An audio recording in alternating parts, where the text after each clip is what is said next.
Welcome back to the Real Screen Team. We're now doing part 2 of The Karate Kid here. I'm Andrew Thomas, and this is my partner in crime, Christopher Johnson. Hello, everyone.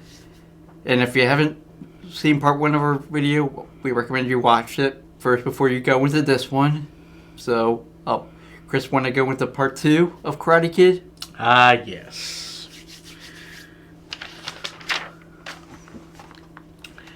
The second film takes us 6 months after the All Valley Karate Tournament in the first movie. And Mr. Miyagi gets a letter revealing that his father in his home country of Okinawa is gravely ill and he must come back home to see him before he dies. So, Mr. Miyagi and Daniel go on their journey to Okinawa. Now, before they go, there is something unfortunate that was a major part of the first film that doesn't continue to the second. Daniel and Allie's relationship. Where his mom shows up. Well, I mean, she went to go to Minnesota because job opportunities. But the way Daniel and Allie's relationship ends is utterly messed up. One, she wrecks Daniel's car, that sweet yellow convertible, at the senior prom.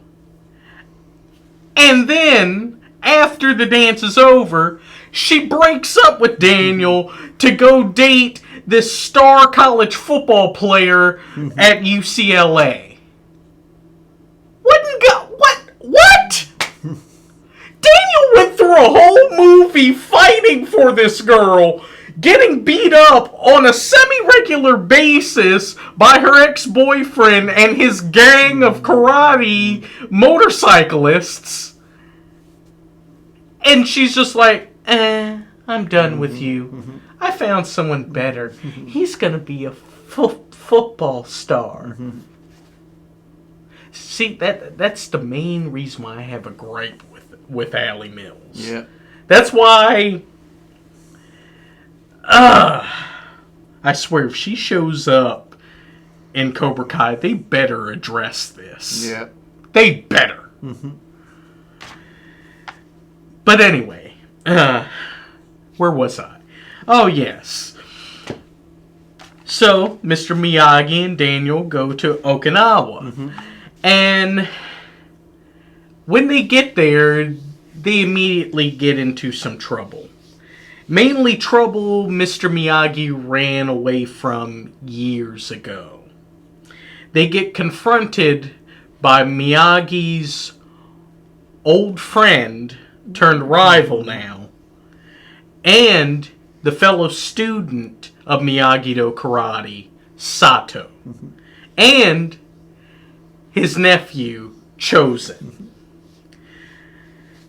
Sato has been holding on to this grudge with Miyagi for years because he was arranged to be married to this girl named Yukie.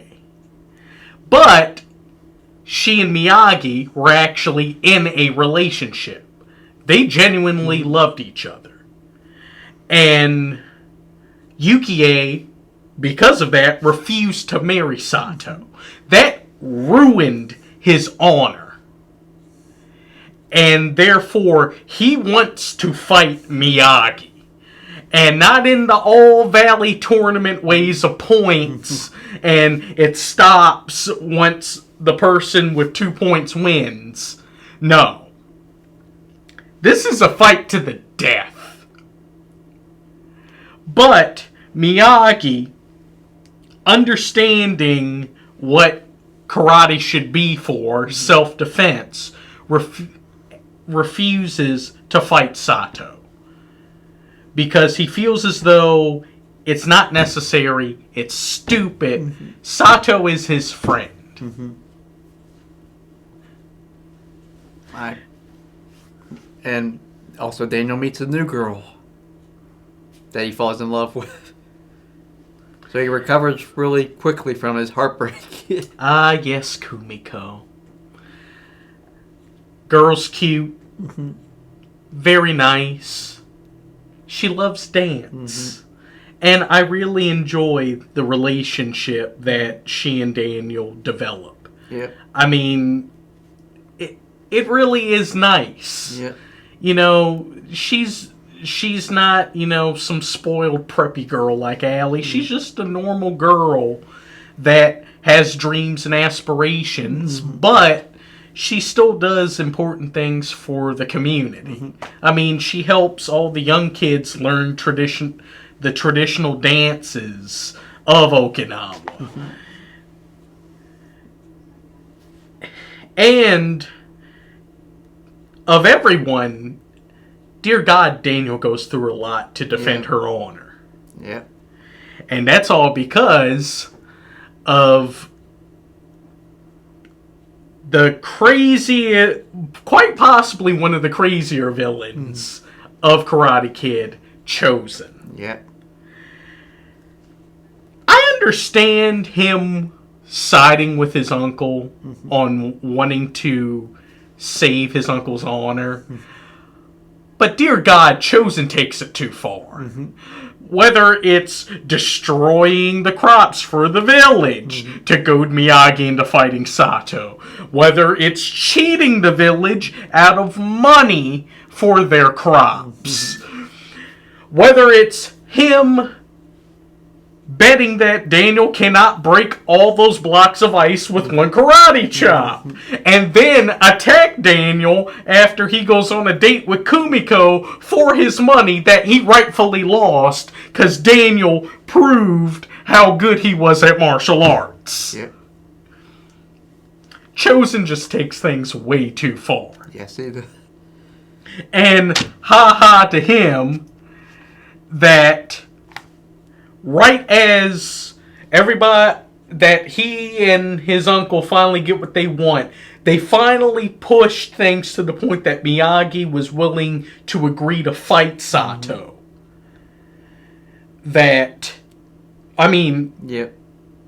a typhoon shows up and devastates the whole village. Sato nearly dies under the rubble of the house that he was in. And Miyagi, despite all the beef that they're dealing with, saves Sato and helps him to safety. And that would finally be the turning point for Sato to finally forgive Miyagi, give up on ever trying to make Yukie into his wife, and actually have him give a heartfelt apology to the whole village for his horrible actions.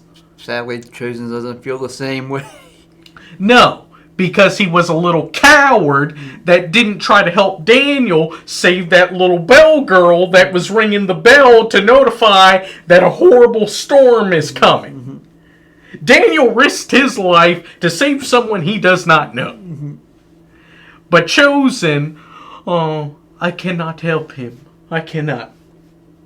That made Sato essentially excommunicate Chosen out of the family. It's like, you are dead to me. If you thought I was dead just because the house fell, oh no. Because you show that you have no honor, I am dead to you. And that moment, when everybody's celebrating after Sato finally gives the village back their deed, he no longer owns the village, and he finally gives his heartfelt apology and uses his vast money and resources as a karate master to rebuild the village. Here comes Chosen, deciding to ruin everybody's fun, threaten Kumiko's life, and dare Daniel to finally fight him one-on-one. And if you haven't seen the movie, you should really see this fight. Because, dear God, is it a knockout drag out. Yeah. I'm not going to spoil how it ends, but this one got serious. Yes, it did. So serious that Daniel's #1 technique fails. When this thing is supposed to be so good that you can't block it, it got blocked. So, should we talk about the new characters? Well, yes. Yeah. Oh. Let's talk about Sato. Sato. Oh my God, is Sato great? Yeah. If we all thought Kreese was absolutely charismatic and crazy, Sato is just like that, but in his own unique way. Yeah. This man has really taken this whole dishonorment of him by Miyagi really seriously, to the point that anytime he sees Miyagi, he has to call this man a coward. Yeah. It's absolutely incredible. And I truly do love Danny Kamikona's performance. Yeah. It really is great. Yeah, especially once he redeemed himself. Also. Yeah, something that you don't really get to see too often. Yeah. Especially in this franchise. Yeah. Where the villain actually sees the error of his ways and decides to become a better individual. Yeah. Unlike the next person, Chosen. If we all thought that Kreese and Sato were crazy, Chosen is on a whole nother level. This dude, he doesn't even know Daniel. Daniel doesn't even have any serious involvement in this blood feud that has lasted for decades between Sato and Miyagi. But he just decides, because Daniel is his student, I've got to make this kid's life a living nightmare. And I'm going to take it even further, where I'm threatening to kill this kid. I'm willing to commit murder for my uncle and my honor. Yeah. I mean, it doesn't matter if anyone's an innocent bystander in the situation. Oh, Kumiko is just deciding to do a traditional dance for everyone at the celebration when they get the deed to the village back and it's rebuilt. Oh no! I'm going to zip line into the place and threaten her with a knife. I'm sorry. Yeah. I'm going to threaten her with a knife just so I can get the fight for my honor. The dude's insane. Yeah. But he's also enjoyable. Yep. The actor did a good performance. Yes. Yuji Okamoto was fantastic as Chosen. Yep. And then we also get the Kumiko. Ah, yes, Kumiko. I mean, what more can I say that I already went into? I mean, she's adorable. Yeah. She really is. Yeah. And I really do. I think this relationship was the one I think Daniel really should have fought harder for. Yeah. You know, it's kind of unfortunate. Yeah. We'll go into detail on why this relationship had to amicably end. But I really do hope we end up seeing Kumiko in Cobra Kai, because we all know at some point Daniel's got to go back to Okinawa. Yeah. And I already showed the teaser for it of him and hopefully Chosen finally chilled out. Yeah. Dear God. It doesn't look that much in the trailer. Well, seeing as though he actually found the ancient talisman that Daniel and Miyagi found in the animated series, who knows? Yeah. And, of course, let's not forget Yukie. Yeah. You know, the love that got away from Miyagi. Mm-hmm. The one that he unfortunately had to leave. I actually enjoyed the moments they had together. Yeah. You know, it's a well-known thing of Miyagi that unfortunately his wife and newborn child unfortunately didn't make it. Yeah. But if things would have happened differently, Yeah.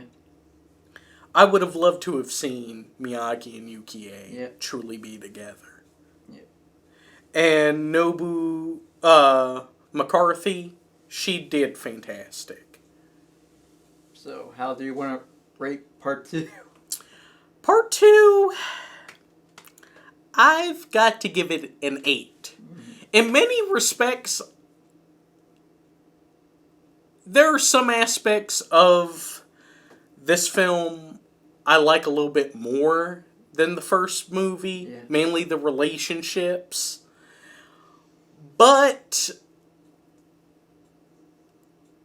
the first film had a much better structure. There's a much better reason on why Daniel is learning martial arts and, you know, finally defending himself. There's a much greater reason. And plus, him learning a technique that really helps out. Mm-hmm. I mean, in the first film, it was the crane technique. Yeah. In the second film, it was... Did they even really give it a name? It was the traditional Japanese drum that you spin. Yep. Because there's 2 balls connected to it, and you spin it to make the drum hit. Yeah. Okay, yeah. Kick. Punch. Locomotive punch. I mean, it's cool, but we don't really get to see him work on trying to master it. So, that's kind of the knock I have towards the second film, but it is definitely a worthy sequel and continuation of the story. What do you rate it? I gave it a 9 out of 10. My first 9 out of 10, mainly because I thought the stakes were higher on there, and also you got more of a storyline, and also you get the redemption story along with the big rivals at the same time there, and it was just plain old sequelitis, where they rinse and repeat the same thing. Basically. So, I recommend that. And oh, yes. I definitely recommend this film. Especially if you have seen the first one, definitely go see the sequel. And from the looks of things, a lot of things from the sequel will prove to have a greater presence in Cobra Kai in the new season. Yeah. So, I definitely recommend seeing this film. Definitely. So, do you want to send us off before we go to part 3? Okay. Well, I hope you all have enjoyed this. Definitely come back. Follow us on Facebook. Subscribe to us on YouTube. Both The Real Screen Team. Like, comment, and once again, subscribe. I hope you all have enjoyed this. Let's fade to black.